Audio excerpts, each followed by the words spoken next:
Magandang araw mga bay. Sa muli, balik na naman tayo sa dagat para makipagsapalaran at ipagpatuloy ang ating mga binuong pangarap. Solo dive pa rin ako ngayon mga bay. At magbabaka sakali na meron tayong mahuli at may maiuwi. At syempre, para meron tayong mailagay sa pagkainan. Kaya tara mga bay, samahan nyo ako para sa mga kaganapan sa aking pamamana sa araw na ito. Let's go! Shoutout kay Bay Renyel Ruba para sa GoPro at shoutout kay Bay Michael Elliot para sa bangka na aking ginagamit sa pagpalaot. Salamat Bay. Bye. Sa muli, dito na naman tayo sa laot. Nasa spot na ako na target kong pamanahan ngayong araw. At syempre naka-prepare na rin ako. Kaya tara, samahan nyo ako sa pagbabaka sakali na makahuli ng marami. At meron tayong may uwi at may mailagay sa pagkainan. Sana gabayan tayo ng Panginoon at makawit na ligtas. Yun lang mga bay, straight to action na. Let's go. Pagkatapos ko nga mag-prepare mga bay ay agad akong lumusong sa tubig at nagsimulang maghanap ng mga magiging target natin para sa araw na ito. Sa mga oras na ito mga bay, kalmado pa yung dagat at nakahanap agad ng unang target para sa araw na ito. Isang coral trout. Medyo maamong isda kaya nakalabit natin na maayos. Medyo napataas nga lang yung tama dahil medyo excited pa ako. Dahil nga kalmada yung dagat. Bagamat amihan pero kumalma. Kaya medyo excited ako dito na maghanap ng magiging target natin sa araw na ito. At habang umabanti mga bay, bigla itong nagpakita. Isang barakuda. Di pa siya ganun kalaki pero goods na rin, kaya kinuha na rin natin para pandagdag sa ating huli sa araw na ito. Syempre, pagkatapos masecure ng isda mga bay, another dive ulit. Dito plano ko sana mag-ambush, pero nung pababa pa lang ako may napansin akong gumalaw sa ilalim ng malapad na bato na to. Pagtingin ko nga mga bay, merong tagutungan at merong kasamang lobster dito. Plano kong panain pero nagbawas muna ako ng load ng pana dahil sobrang lakas ng load natin at rugado yung ating shop kapag nagkataon.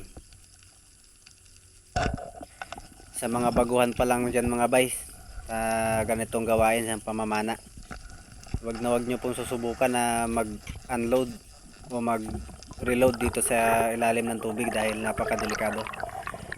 Isa ito sa mga dahilan ng pagka-blackout dahil ang pagpupersa sa ilalim nagkukonsume ng maraming oxygen na dapat ay kakalanganin natin sa pagpipigil ng hininga sa ilalim ng tubig.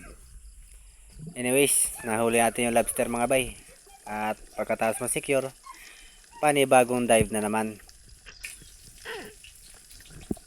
Habang nililibot ko pa yung aking paningin dito mga bay, meron na ako ditong primary target na isang coral trout.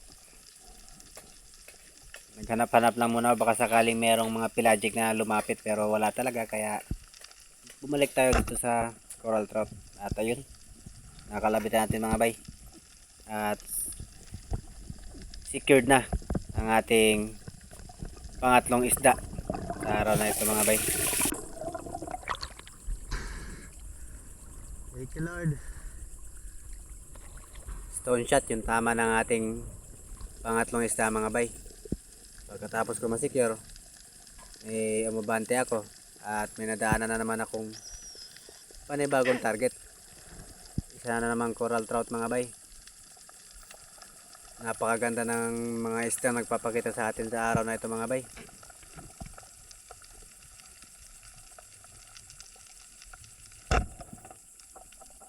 Siyempre, dahil nakuha natin yung tamang distansya at sa perfect timing, tinamaan na naman natin mga bay ang ating panibagong target.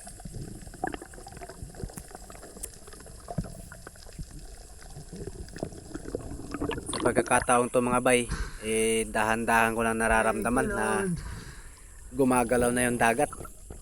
Meron na namang alon at hangin.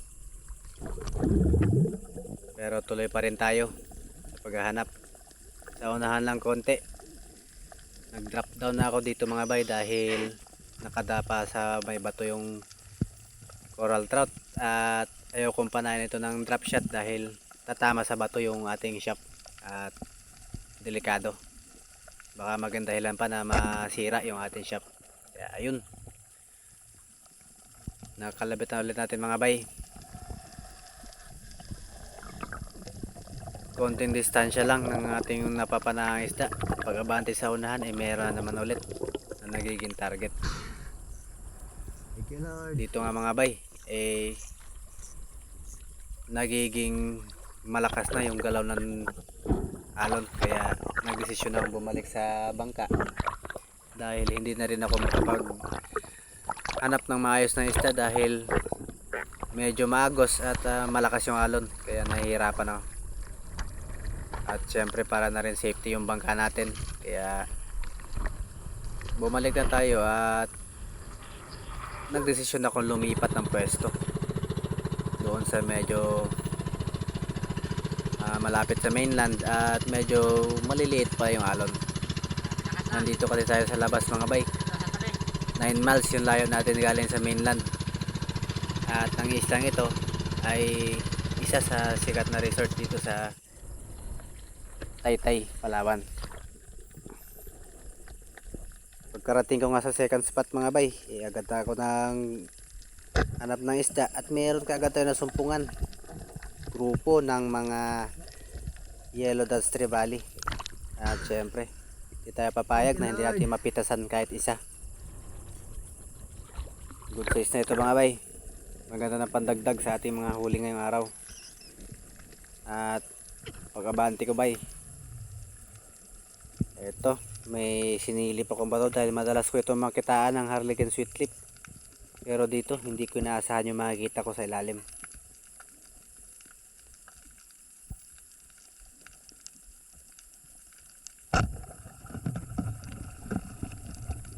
Isang marble grouper mga bay o kugtong.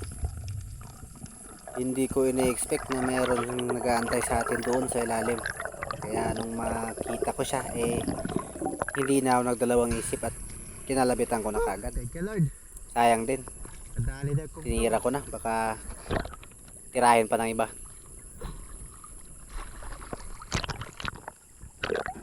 Malaki-laki na yung marble grouper na to mga bay dahil umabot din ito ng 4 na kilo sa timbangan.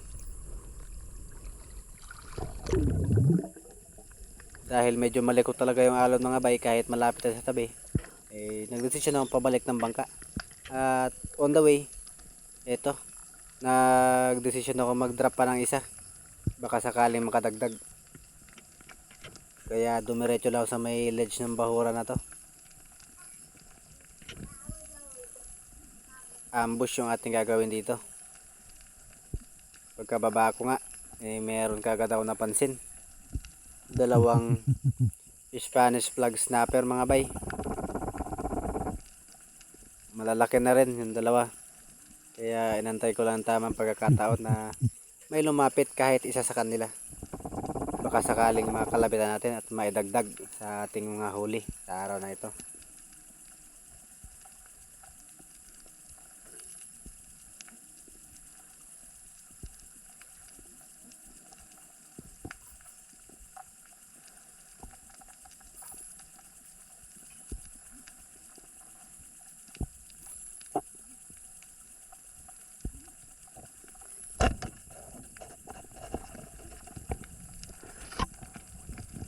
Long range mga bay ang aking pagkakatira dahil paalis na. Hindi ko nabantayan ng lumapit siya sa akin, kaya tinira ko na lang kahit na nakatalikod. Katapos ko nga ma-secure ng islang ito mga bay, nagdesisyon akong bumalik sa bangka at para makauwi na sa tabi. Kasi after all, ang safety pa rin natin yung importante. At lalo na ng bangka dahil ito yung magdadala sa atin sa tabi ng ligtas. Sa tabi, grabe sila lumakas kanina. Kalmang kalma ng umaga. Tanghali na,